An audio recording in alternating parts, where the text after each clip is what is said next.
Hello hello hello dear students.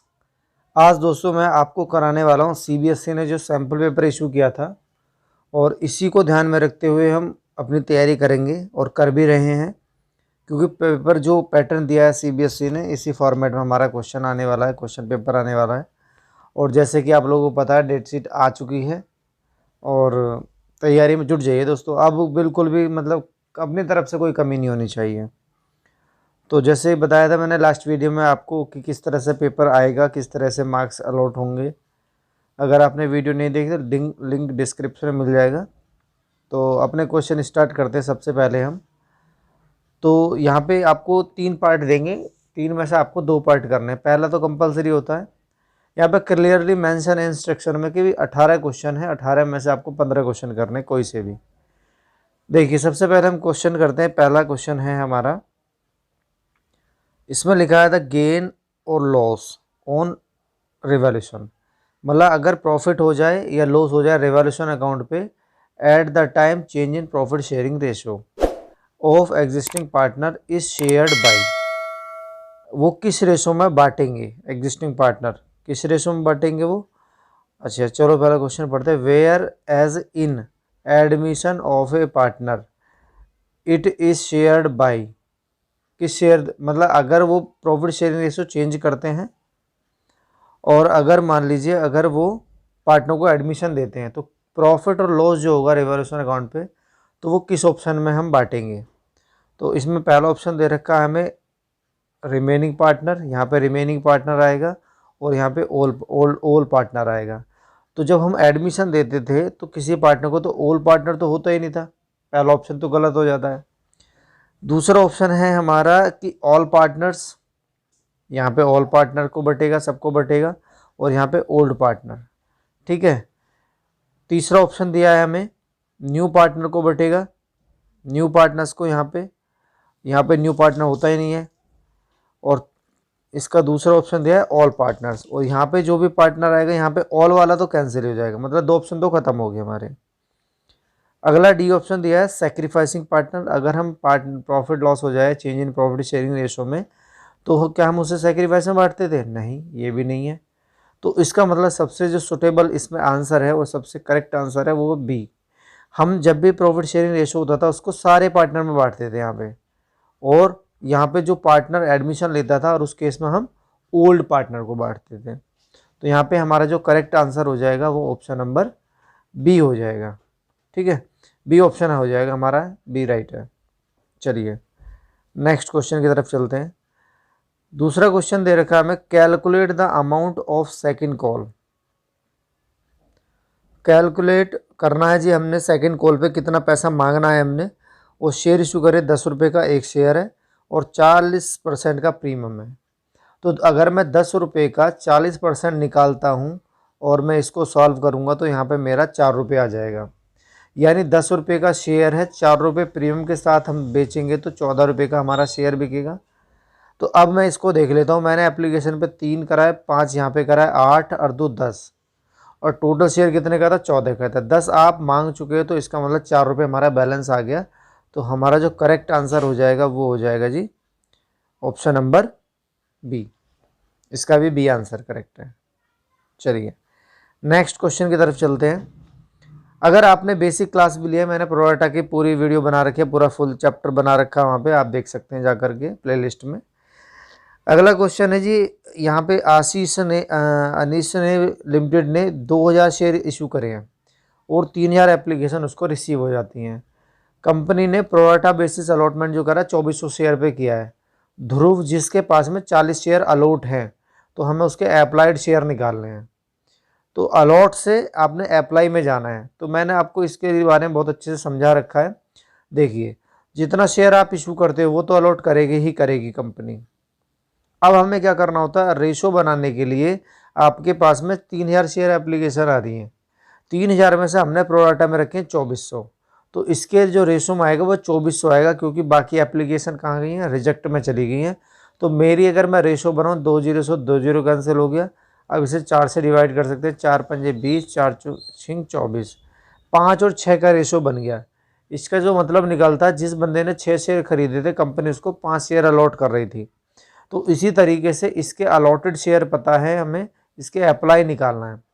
एक बात और याद रखना मेरी, अगर आप अलॉटेड से अप्लाई निकालेंगे तो वो ज़्यादा आएगा, वो आंसर ज़्यादा आएगा, और अगर अप्लाई से अलॉट निकालेंगे तो कम आएगा। तो अब हमें पता चल गया है अगर मुझे अप्लाई चाहिए तो मेरा ज़्यादा आंसर आने वाला है। तो याद रखना 40 शेयर दे रखा है और 5 और 6 का रेशो था, 5 और 6 का रेशो था। तो याद रखें कि अप्लाई निकालना है यानी आंसर ज़्यादा आने वाला है, तो ज़्यादा वाली संख्या ऊपर आएगी। 6/5 सॉल्व करेंगे इसको, 5 8 40, 8 6 48, 48 शेयर हो गए जी इसके। तो यानी कि ऑप्शन नंबर सी इसका राइट आंसर हो जाएगा। अच्छा चलो एक दूसरा एग्जांपल लेता हूँ मैं यहाँ पे। मान लो मुझे इसके देता 120 शेयर दे देता, मुझे देता अप्लाई 120 शेयर, और इसका निकालिए अलॉट कितना होगा।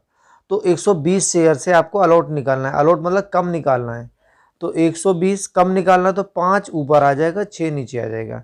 6 से काट देंगे, 6 दूनी 12 और 5 चौक 20, मतलब 5 दूनी 10, 100 शेयर निकल के आ जाते हैं इसके। तो इस तरीके से आपका एक क्वेश्चन कंपलसरी है, आना ही आना है। तो आप अच्छे से इसकी प्रैक्टिस कर सकते हैं, और यही इसमें होता है, इससे ज़्यादा कुछ नहीं होगा। अगला क्वेश्चन की तरफ बढ़ते हैं। क्वेश्चन नंबर 4, बढ़िया क्वेश्चन है जी एकदम। क्वेश्चन नंबर 4, यहाँ पे लिखा है कि अम्बरीश ने 2 लाख इक्विटी शेयर इशू किए हैं, और 2 लाख शेयर में से 10 रुपये का एक है। इसमें से कह रहा है 1,98,000 सब्सक्राइब हुए हैं, यानी इसको क्या बोलते हैं, वो अंडर सब्सक्रिप्शन। तो हमने क्या करना, 1,98,000 से ही पैसा लेना पड़ेगा, जिसमें 3 रुपये एप्लीकेशन पे, 4 रुपये की अलॉटमेंट है, और बैलेंस हमारा यहाँ पे है 3 और 4 7 हो गए, 10 रुपये का शेयर है, तो बैलेंस कितना निकला, 3 रुपये का बैलेंस निकला हमारा। If A share holder holding 300 share has default on first call, what is the amount of money received on first call. First call पे कितना पैसा में रिसीव होगा। तो सबसे पहले क्या करना, हमने ड्यू करना होता है, और ड्यू कितने शेयर से करेंगे हम, 1,98,000 से। 1,98,000 से हम इसको ड्यू करेंगे कितने के अकॉर्डिंग, 3 के अकॉर्डिंग। अगर मैं इसके मल्टीप्लाई करूँगा तो मेरा आंसर आ जाएगा 0 0 0, 3 8 24 का 4 का, 3 हम 27, 27 और 2 29 का 9 का, 3 1 हम 3 और 2 5, ये मेरा आया टोटल आंसर। अब मैं देख लेता हूँ मुझे पैसा कितना नहीं मिलेगा, कितना नहीं मिलेगा। इसके पास में 300 शेयर थे, 3 रुपये की कॉल नहीं दी इसने, तो 3 इंटू 3 यानी 9,000 रुपये ये नहीं देगा। तो 9,000 रुपये मैं इसमें से माइनस कर दूंगा, तो मेरा जो आंसर है 5,85,000 आंसर आ जाएगा। तो ये हमारा इसका करेक्ट आंसर हो जाएगा। कितना आसान क्वेश्चन है, 4 क्वेश्चन बताए हैं, और 4 क्वेश्चन बिल्कुल आसान से क्वेश्चन हैं, लेकिन बस फ़र्क ये है कि आपको अच्छे से आना चाहिए, बेस आपको अच्छे से आना चाहिए। ज़्यादा मुश्किल क्वेश्चन नहीं करने, हार्ड क्वेश्चन नहीं करने, बड़े क्वेश्चन नहीं करने, बेसिक क्वेश्चन करने हैं। कॉन्सेप्ट अच्छे से क्लियर होना चाहिए, है ना। नेक्स्ट क्वेश्चन की तरफ चलते हैं। क्वेश्चन नंबर है हमारा 5। देखिए यहाँ पे कह रहा है कि इसका करेक्ट सीक्वेंस बताना है। सबसे पहले क्या करेंगे, फॉरफीचर करेंगे, या डिफ़ॉल्ट ऑन कॉल्स करेंगे, या रीइशू करेंगे, या अमाउंट ट्रांसफ़र करेंगे कैपिटल रिजर्व में। तो सबसे पहले क्या होता है, अभी पहले वो डिफ़ॉल्टर होता है, डिफ़ॉल्टर होता है तो पहले नंबर पे ये आएगा। उसके बाद क्या करते हैं हम, 14 डेज़ का उसके ऊपर नोटिस बनाते हैं शेयर होल्डर के ऊपर, कि जो डायरेक्ट होता है 14 दिन का नोटिस बनाएगा कि भाई अपना पैसा जमा कर दे। अगर वो पैसा जमा नहीं करता है तो हम उसके शेयर फॉरफिट कर लेते हैं। तो पहले नंबर पे हमारा ये होगा, दूसरे नंबर पे ये हो जाएगा, और तीसरे नंबर पे क्या करते हैं, फॉरफीचर करने के बाद उसको दोबारा से किसी भी शेयर होल्डर, किसी को भी रीइशू कर सकते हैं।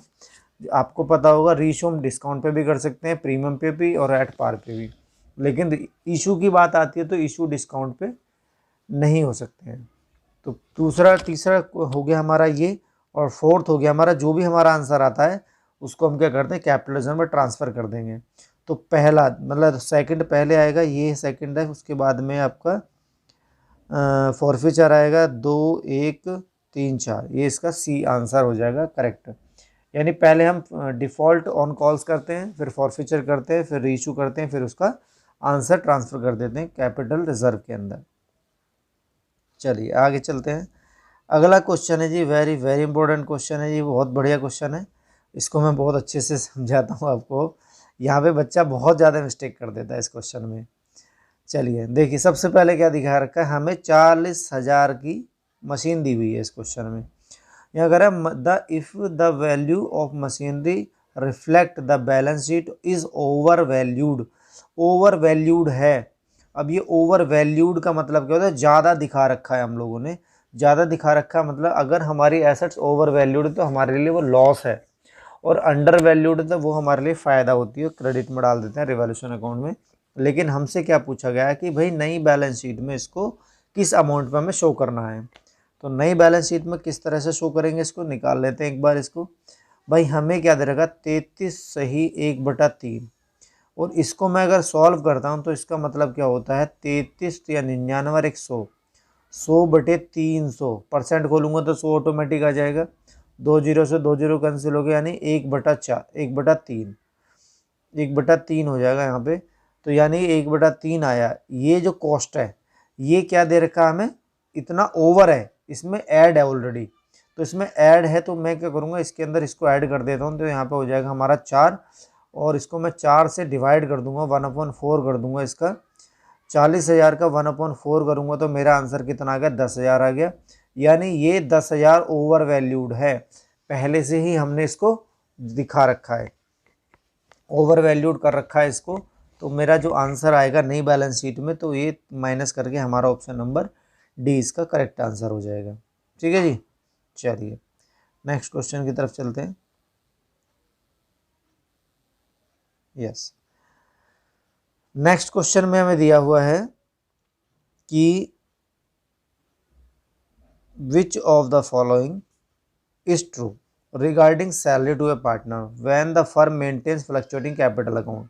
अगर पार्टनर को कैपिटल दे रहे हैं और फ्लक्चुएटिंग मेथड हम मेंटेन करते हैं तो हमारी जो एंट्री है कहाँ पे आएगी।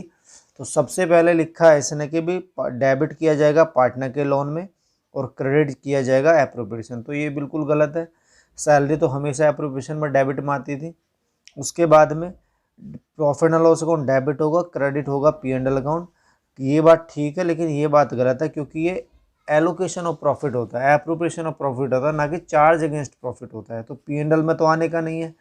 नेक्स्ट क्वेश्चन की तरफ चलते हैं। डेबिट करेंगे profit and loss appropriation account को, ये बात सही कहा है इसने, और करंट अकाउंट को क्रेडिट करेंगे, ये बात गलत होगी। क्यों? क्योंकि फ्लक्चुएटिंग कैपिटल मेथड है, आपका फिक्स कैपिटल मेथड नहीं है। अगर यहाँ पे फिक्स कैपिटल मेथड होता तो हमारा आंसर सी हो जाता, लेकिन इसने फ्लक्चुएटिंग बोला, तो फ्लक्चुएटिंग में आप लोगों को पता है यहाँ पे केवल सिंगल कैपिटल अकाउंट बनता है।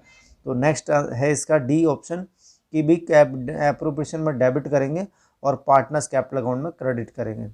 तो इसका जो राइट आंसर हो जाएगा वो ऑप्शन नंबर डी हो जाएगा कि भाई उसको डेबिट करते हैं हम एप्रोप्रिएशन अकाउंट में और क्रेडिट करते हैं पार्टनर्स के कैपिटल अकाउंट में। नेक्स्ट क्वेश्चन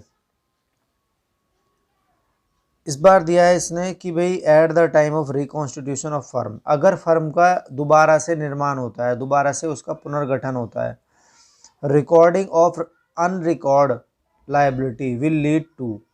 अगर अनरिकॉर्ड लायबिलिटी है तो उसको क्या करेंगे हम, उसको क्या करेंगे, तो करेंगे क्या, पहला ऑप्शन दे रखा है कि gain to existing the existing partner, loss to the existing partner, neither gain nor loss existing partner. भाई अगर अनरिकॉर्ड लायबिलिटी है, अनरिकॉर्ड लायबिलिटी है, आपने रिकॉर्ड कर दी लायबिलिटी, तो वो क्या हो गया, हमारे लिए लॉस हो गया ना, क्योंकि अनरिकॉर्ड थी, रिकॉर्ड करी तो आपकी लायबिलिटी बढ़ गई, लायबिलिटी बढ़ने का मतलब आपको पैसा देना पड़ेगा, और पैसा देना पड़ेगा तो हमारे लिए लॉस हो जाएगा। तो इसका जो आंसर है वो कौन सा हो गया जी, ऑप्शन नंबर बी इसका आंसर हो जाएगा।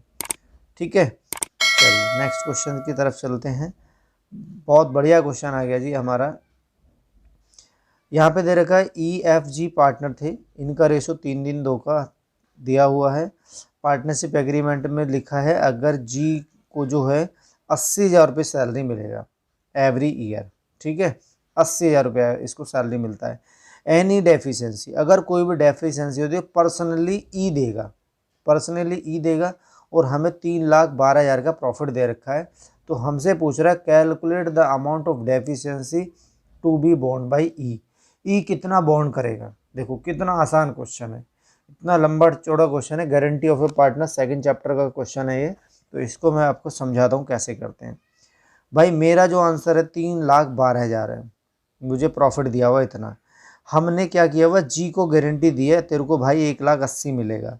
तो जी का शेयर कितना है, 2 बटे प्लस करके अपॉन में आता है, आप लोगों को पता, 3 और 3 6 और 2 8, यानी इसको डिवाइड कर देंगे 4 बार, 4 से काट देंगे, 4 सत्ते 28, आगे कितने बच गए, 3 बच गए, 4 अट्ठे 32, और इसकी सॉल्व कर दिया, हमारा 78,000 आया।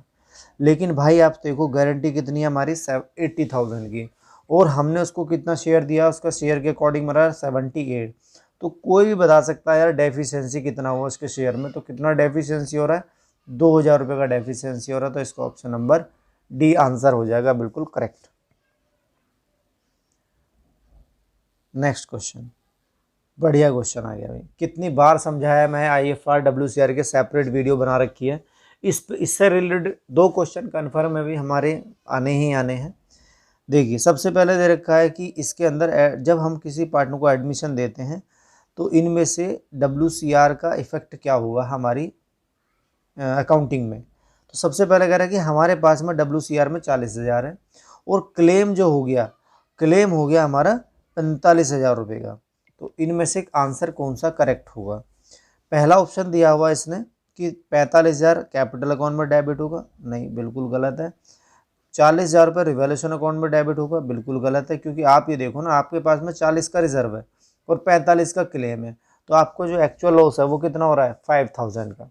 तो डेबिट करेंगे हम रिवैल्यूएशन अकाउंट में, क्रेडिट करेंगे, और देखो क्रेडिट तो कर ही नहीं सकते ना, 40,000, देखो ये ऑप्शन नहीं होगा, ये ऑप्शन नहीं होगा भाई। ऑप्शन से 4 में से एक निकालना आसान हो जाता है, मैं बार बार यही चीज़ बोल रहा हूँ, लेकिन आपको बेसिक अच्छे से आना चाहिए। तो यहाँ पर क्या, देखो क्रेडिट तो हो नहीं सकता, 40 का रिजर्व 45 का क्लेम, तो 5 का तो क्रेडिट होगा ही नहीं, ये भी नहीं होगा, ये भी नहीं, तो इसका मतलब आंसर हमारा सी इसका करेक्ट आंसर हो जाएगा। ठीक है, यानी 5,000 से रिवैल्यूएशन अकाउंट को डेबिट कर देंगे, आंसर इसका। नेक्स्ट क्वेश्चन, बढ़िया क्वेश्चन आया भाई।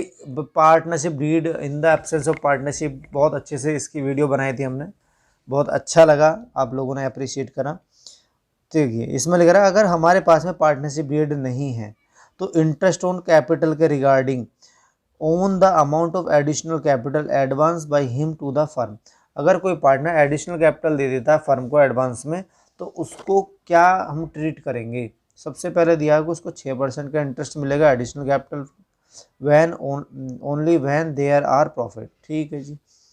दूसरा दे रहेगा 10% का उसको ब्याज मिलेगा, ठीक है। 12% का उसको एडिशनल कैपिटल ब्याज मिलेगा, ओके।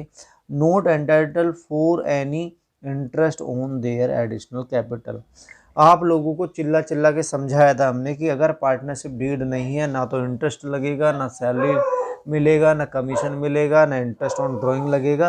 तो बस आपने ध्यान के रखना, पार्टनरशिप डीड नहीं है तो भाई साहब कुछ भी नहीं मिलेगा, यानी ये भी गलत है, ये भी गलत है और ये भी गलत है, तो इसका ऑप्शन नंबर डी राइट हो जाता है। ओके, चलिए नेक्स्ट क्वेश्चन, बहुत बढ़िया क्वेश्चन है यार। इसका जो आंसर दिया है CBSE की तरफ से जो आंसर की आई होगी, किसी ने मुझे बोला कि इसका आंसर गलत है, तो मेरे अकॉर्डिंग, मैं अपने अकॉर्डिंग बताता हूँ आप लोगों को इसका आंसर क्या होगा, आप भी सोचिएगा। रिवॉल्यूशन हुआ है एसेट्स का, ठीक है, at the time reconstitution is necessary because their present value may be different from their. भाई अगर हम रिवॉल्यूशन कर रहे हैं एसेट्स का किसी भी रिकॉन्स्टिट्यूशन में, रिकॉन्स्टिट्यूशन कब होता है, जब एडमिशन होता है, रिटायरमेंट होती है, change in property sharing ratio होता है, डेथ होती है, तब हमें फर्म का रिकॉन्स्टिट्यूशन करना होता है।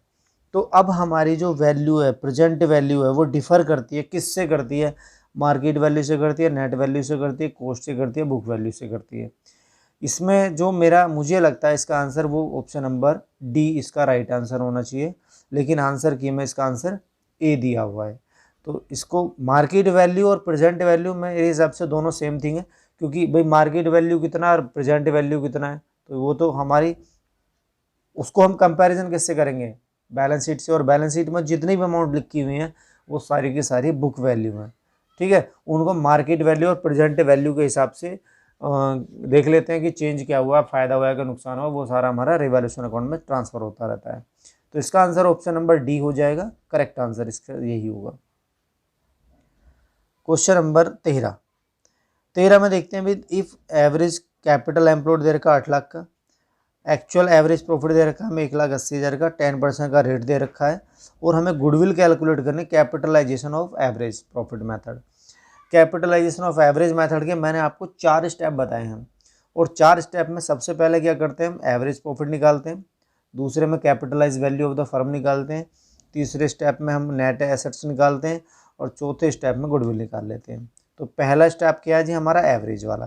तो एवरेज तो मुझे निकालने की ज़रूरत नहीं है, तो एवरेज तो मुझे गिवन है। अब मैं निकाल लेता हूँ कैपिटलाइज वैल्यू। और कैपिटलाइज वैल्यू कैसे निकलती है भाई, कैपिटलाइज वैल्यू निकलती है जो भी हमारा एवरेज होगा उसको हम क्या करने वाले हैं, रेसिप्रोकल कर देते हैं शेयर का, मतलब परसेंटेज का। तो 100/10, 100/10/100, सॉरी 100/10 नहीं, हाँ ये हो जाएगा इसका 100/10, 100/10 सॉरी 100/10। अब इसको मैं सॉल्व करूंगा तो मेरा आंसर सीधा सीधा 18 लाख आ गया। तो मुझे 2 स्टेप मिल गए, मुझे एवरेज मिल गया, मुझे capitalize value of the firm मिल गया। नेक्स्ट स्टेप आता है हमारा, उसे हम निकालते हैं नेट एसेट्स। नेट एसेट्स में हमें क्या दे रखा होता है, नेट एसेट्स निकालने का जो फॉर्मूला होता है वो होता है total assets minus outside liability. और आउटसाइड लाइबिलिटी हमें दे नहीं रखी है ना, टोटल एसेट दे रखे, तो हम 8 लाख ही यूज़ करेंगे। तो 8 लाख इसमें से माइनस कर देंगे तो हमारा 10 लाख आंसर आ जाएगा। और 10 लाख कहाँ पर है अभी, ऑप्शन नंबर 10 लाख कहाँ पे, ए में। ठीक है, इसका आंसर हो जाएगा ए। चलिए क्वेश्चन नंबर 14 की बात कर लेते हैं। यहाँ पे कह रहा है in which of the following situation company act 2013 allows for issue of share at discount. भाई किस केस में कंपनी एक्ट आपको अलाउ करता है डिस्काउंट पे आप शेयर इशू कर सकते हो? अगर आप वेंडर को शेयर इशू कर रहे हो, अगर आप पब्लिक को इशू कर रहे हो, अगर आप स्वेट इक्विटी शेयर इशू करते हैं, और नन ऑफ दीज। तो इसमें जो राइट आंसर है भाई ये तो होगा नहीं, ये तो आप लोगों ने पढ़ा है, ये भी पढ़ा है और ये भी पढ़ा है, तो इसका मतलब ऑप्शन नंबर सी इसका करेक्ट आंसर हो जाएगा, option number C. Sweat equity share जो होते हैं उनको हम डिस्काउंट पे इशू कर सकते हैं। अगला क्वेश्चन पे आते हैं। ये इसमें लिखा है कि प्रीमियम जो होता है हमारा, प्रीमियम एसपीआर जिसको हम बोलते हैं, एसपीआर को हम कहाँ पे यूज़ नहीं कर सकते। देखिए चलो यहाँ से शुरू करते हैं। प्रीलिमिनरी एक्सपेंसेस में राइट ऑफ कर सकते हैं, बिल्कुल कर सकते हैं जी। अगर आपने डिस्काउंट पे इशू करा है शेयर, उसको प्रीमियम पे यूज़ कर सकते हैं। फुल्ली पेड है बोनस शेयर में यूज़ कर सकते हैं। कैपिटल लॉस में यूज़ नहीं कर सकते हैं। इम्पोर्टेंट क्वेश्चन है, बहुत ज़बरदस्त क्वेश्चन है। ठीक है, ये इसको याद रखना अगले टर्म के, फर्स्ट टर्म के लिए भी, कि हम कैपिटल लॉस का मतलब क्या होता है। अगर मान लो आपकी मशीन है उसको आपने लॉस में बेच दिया तो उस लॉस की एंट्री हम नहीं करेंगे। ठीक है, उस लॉस की एंट्री नहीं करेंगे, वो कैपिटल लॉस है, उसको हम यहाँ से राइट ऑफ नहीं कर सकते हैं। चलिए नेक्स्ट क्वेश्चन आते हैं, 16 क्वेश्चन। इसमें दिखाया भी नेट एसेट्स में से अगर कैपिटलाइजर माइनस कर दें, नेट एसेट्स में से कैपिटलाइजर माइनस कर दें। देखो आपको ऊपर लिखा होता है नेट एसेट्स और नीचे लिखा होता है कैपिटल रिजर्व। ये कहाँ की एंट्री है भाई, अदर देन कैश की एंट्री है। तो अब मेरा क्या है, अगर मैं इसमें से इसको मैं माइनस कर दूं तो यहाँ पे मेरा क्या आ जाएगा, कंसिडरेशन, परचेज कंसिडरेशन प्राइस आ जाएगा। तो इसका जो ऑप्शन नंबर है वो हमारा ए करेक्ट हो जाएगा इसमें। ठीक है, ऑप्शन नंबर ए करेक्ट हो जाएगा।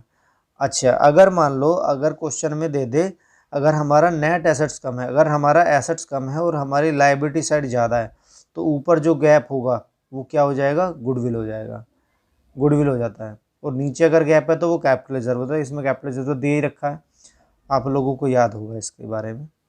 चलिए अगले क्वेश्चन की तरफ चलते हैं। बढ़िया क्वेश्चन है भी, इतना बड़ा क्वेश्चन है लेकिन 2 मिनट में हो जाएगा। 2 मिनट भी नहीं यार, 2 मिनट तो बहुत ज़्यादा हो जाएगा। अब तो MCQ में 30 सेकंड में हमारा क्वेश्चन हो जाएगा अगर हमने आता हुआ तो। सबसे पहले क्या दिया है हमें, 2 पार्टनर दे रखे हैं, कालगी और मुकुंद पार्टनर थे, इनका रेशो दे रखा है, इन्होंने खुशबू को एडमिट किया है ना। तो उसमें रेशो दे रखा है हमें 3-2-1 का। गुडविल दे रखा है 3,60,000 की।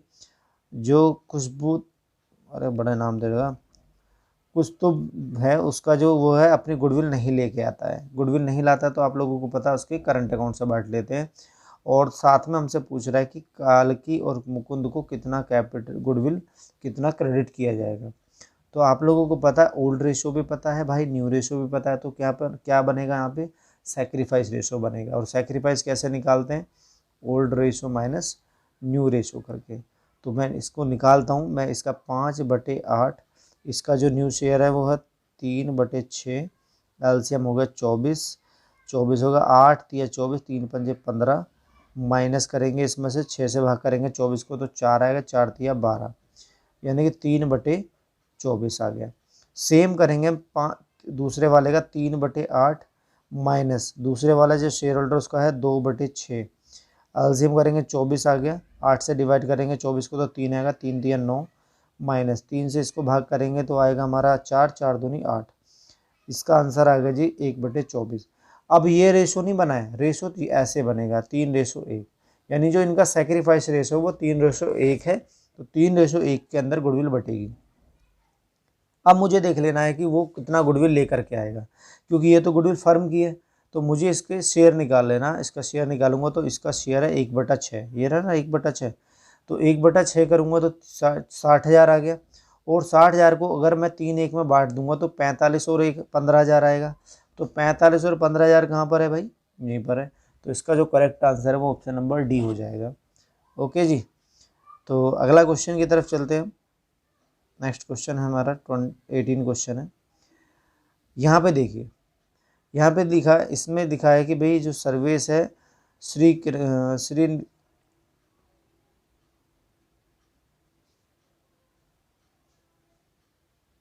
हाँ श्री निकेतन है दे रखा है इसमें, और श्रीनिवास है, इनका रेशो दे रखा 5:3:2। श्री निकेतन जी ने ये करा, if Shri Niketan share of profit at the end of the year amounted 1.5 lakh, मतलब श्री निकेतन का आपको प्रॉफिट दे रखा है 1.5 लाख का प्रॉफिट है, तो हमसे पूछ रहा है सर्विस का कितना होगा। बहुत बढ़िया क्वेश्चन है, देखिए कैसे निकालेंगे इस क्वेश्चन को। मुझे पता है इसका शेयर, यानी दूसरे वाले पार्टनर का पता है कितना, इसका शेयर 1.5 लाख है। देखना, इसको समझना, बहुत अच्छे तरीके से समझाऊंगा मैं इसको कैसे निकालना है।